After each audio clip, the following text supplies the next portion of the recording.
I gotta hand it to Umberto Lenzi. For whatever cheesiness may, show itself in this, watching it with a modern audience, I think he's an amazing storyteller. It just does twist after twist after twist. I love his movies so much. I saw the print. They showed a print of this, I think, at Fantasia in Montreal, like '98 or something. And so it's been a long time since I've seen it. But you're watching it and suddenly wait a minute, you're like, what did this film ever have to do with New York? Oh wait, we're back in New York. Oh, why? Yeah. Well, I gotta say, if there's one of my favorite subgenres of horror is any movie that's made by an Italian that takes place in New York City in 1981. It's there was a wave of them. Really, my favorite, the trio are Romano Scavolina's Nightmares in a Damaged Brain, Lucio Fulci's New York Ripper, and I guess the Times Square Sleaze trio are New York Ripper, Nightmare in a Damaged Brain, and Bill Lustig's Maniac. But they did this. I know.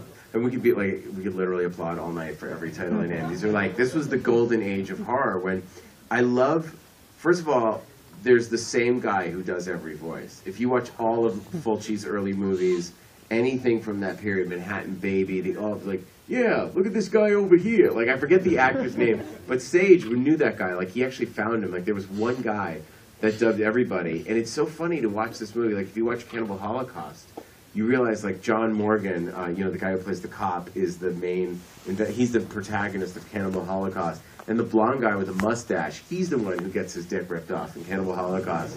So I guess this movie is a rip-off in many ways, but an enjoyable one. And Giovanni Lombardo Radice, who plays Mike, you might recognize from Fulci's City of the Living Dead. He actually gets the drill press through his head. He plays Bob, the town weirdo. It's an amazing, amazing sequence in that film. Out of all of this, this cycle of films, which is your favorite? I don't like to pick favorites, but for me, Cannibal Holocaust is the one that holds up. I think that I love Lenzi. Even Sergio Martino's Mountain of the Cannibal God is a great jungle adventure film.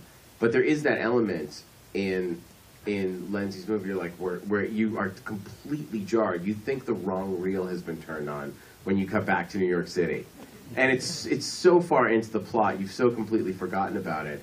But with Fulci's Zombie, it starts in New York. The classic thing to do in all these movies is start in New York. And then you're just why are we cutting back to these people? We don't really care about the mystery of it, but I guess they got to find them somehow. But my favorite of these is Cannibal Holocaust. I think that Deodato, it's even though there's a lot of really sick stuff with the animal killings and whatnot. It's so compellingly real and so horrifyingly disturbing that by the end of it, you just, it wasn't until I met Deodato that I truly believed he actually hadn't killed people. Deodato has been talking for years about a sequel to Cannibal Holocaust, and I think it's just a matter of funding. I don't know who's funding it, but he has one called Cannibal Metropolitana. He's got a Cannibal Holocaust sequel, and I think there was a Cannibal Holocaust 2, but it just had the rights, and it had nothing to do with it. They just called it Cannibal Holocaust 2, or it was a movie that was renamed Cannibal Holocaust. And the way that Zombie 2 was just Zombie 2, because I don't know if people know that. Fulci made a movie called Zombie 2, because in Italy, Dawn of the Dead was released as Zombie, Z-O-M-B-I, so they just quickly made a movie and just called it Zombie 2. So there was no Zombie 1. They just thought, well, that movie made a lot of money. It's like me doing a movie called The Dark Knight Rises 2 or something. Just just take whatever's making money and stick a 2 on it. Who cares if you have the rights? So there is no Zombie 1. There's only a Zombie 2. But that's what they did. So I don't know what's happened with it. Deodato still works and does a lot of television stuff in Italy. But I know he's been trying to put the financing together. Well, the script was sent to me a couple of months ago. It seems that someone has it and it's going to get developed, and then you don't hear anything for 5 years, and then it comes back up. It was actually for a while they were doing location scouting in Ottawa. Yeah, Gaspar. But I do know that I don't know what stage it's in, but I do know that Gaspar Noé was doing a remake of Cannibal Holocaust. I think in 3 days. So yeah, I wouldn't boo any. I mean, by the way, I'd love to see what Gaspar Noé does with Cannibal Holocaust.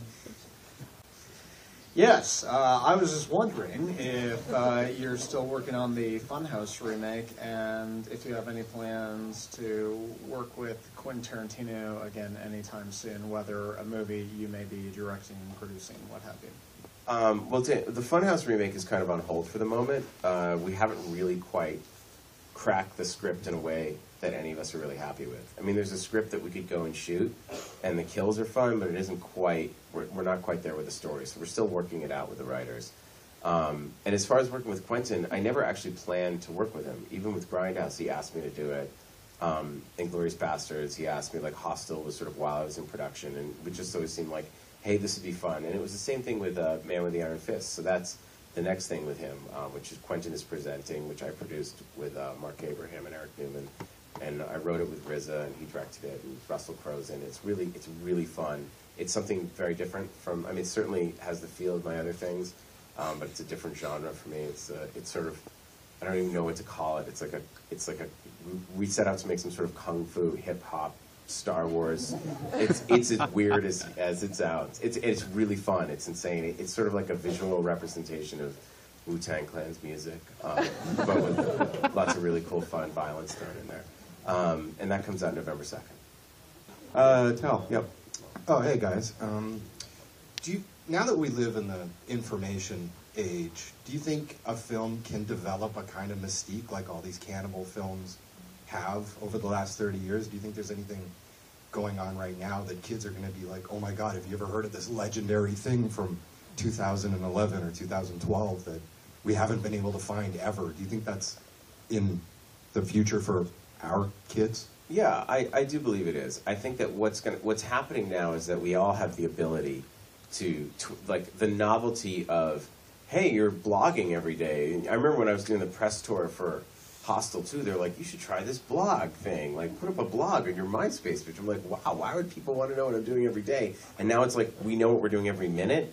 But I think that there's going to be a pullback where you'll see with movies, you know, people are so excited to share everything, and then they realize people are going to get tired of that. You sort of lose the mystique of it.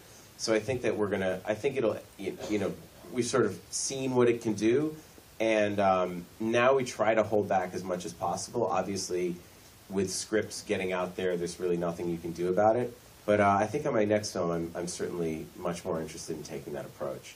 I think that we can reach fans instantaneously in a different way. But I think that you have to be careful, and I think at a certain point fans are going to get sick of it and will sort of want to keep themselves in the dark because they realize that, yeah, you can see everything, but like, why not just wait till the movie comes out? I mean, with a film like this, I mean, there was a real kind of mystique about these things where you couldn't find this at your average video store. You had heard about it from someone. I think like the first time I saw a still for Cannibal Ferox was like in the Joe Bob Briggs book, yeah. And it was like, just that it was the disgusting breast hanging picture. That was like, there's a movie which has that? Like, and yeah. I mean, but the way that you would finally see it, there'd be so much kind of legend about it with this film and so many others. I mean, yeah. Is that gone now, or? No, I think there are still films that have that reputation. I mean, there are movies that try to get it and movies that want to have it. But then, you know, a movie like, you know, if it's a Serbian film or if it's something that sort of comes out that plays at a film festival that's banned in a country and recut, you know, I think that for a younger generation, like, I felt lucky that the sort of Hostel movies had a bit of that. You know, in the theaters there was that mystique, even though you could see it, but you know, that's what you want to build with a horror film. What these movies had was this otherworldly quality, and I think that comes from the dubbing.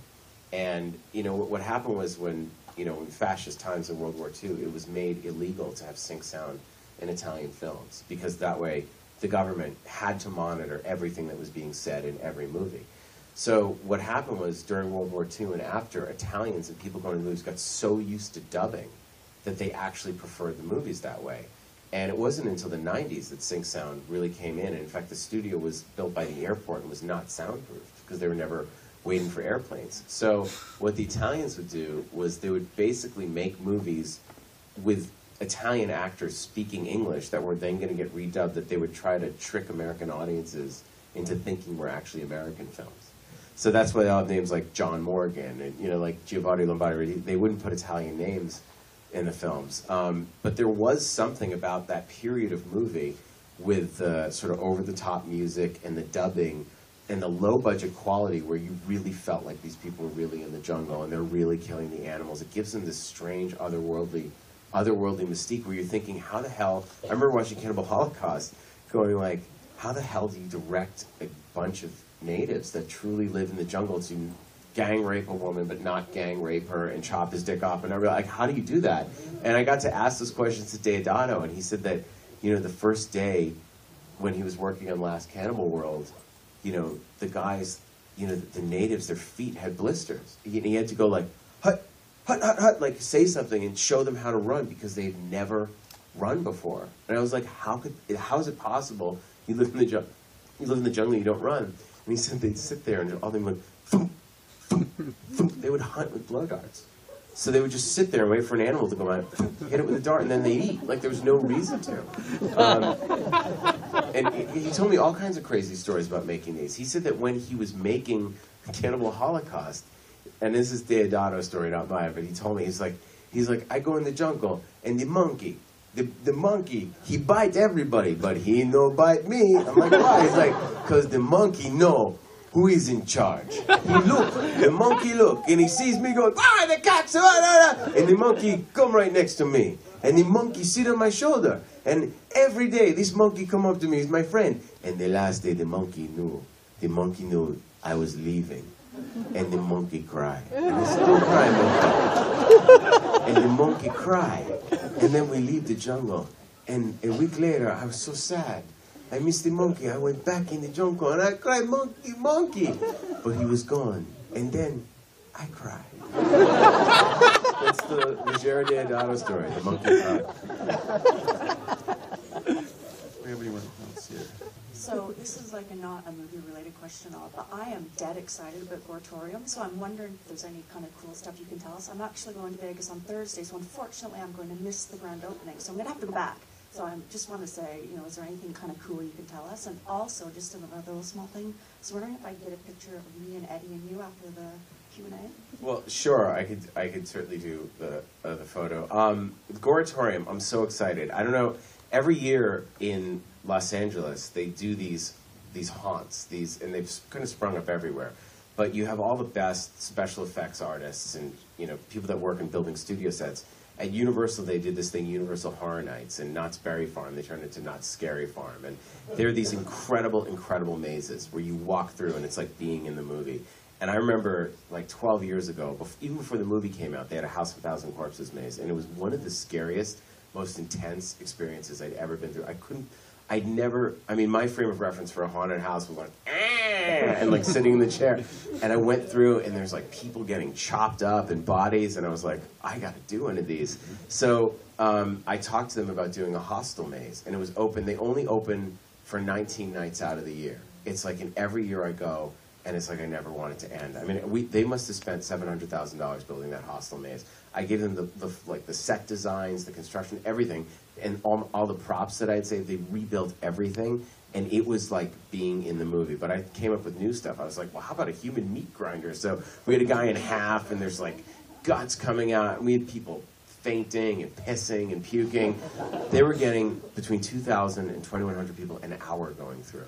It was crazy. And so I was like, for years, I've been saying I want to do a year-round haunted house. It had like I could have Halloween every day of the year, and I know that yeah, that's what makes it special is that it's Halloween. But I've been going to horror conventions. I mean, certainly at Fantasia and like all the Frightmare Weekend, any of these places, ChillerCon in New Jersey, everyone's in costume, and there's something so magic and so much fun about going in a haunted house that. Vegas to me is actually kind of boring. Like, I don't really gamble. I'm not, like, going to go to shows all the time. So I thought, I want something for me in Las Vegas. And with this other partner, we found a space that's massive, and it's right on Las Vegas Boulevard. And, we're putting a lot of money into building the most high-tech, terrifying. It's going to be really, really sick. People are going to be very upset. I want all the effects to be really, like... Literally, you walk in rooms and like people being chopped in half with chainsaws and stuff jumping out. Now you can't touch the performers and they can't touch you, but it's one of the most intensely terrifying experiences you can have, and you kind of feel like you're 10 years old again. It's like you come out of it, you're like terrified going through it, you come out of it hysterical laughing. So I'm really excited. And we're going to have cameras where you can watch other people going through and freaking out, and buttons you can push blasting them with air, so after you go through, you'll be able to scare other people. And I'm going to have a half girl in a martini glass in the downstairs bar, so when you like order a drink, it's like Clockwork Orange, except it like goes from her, you're like draining her blood. And I want to have upstairs, I want to have a zombie cage where you can actually have like live zombie feedings.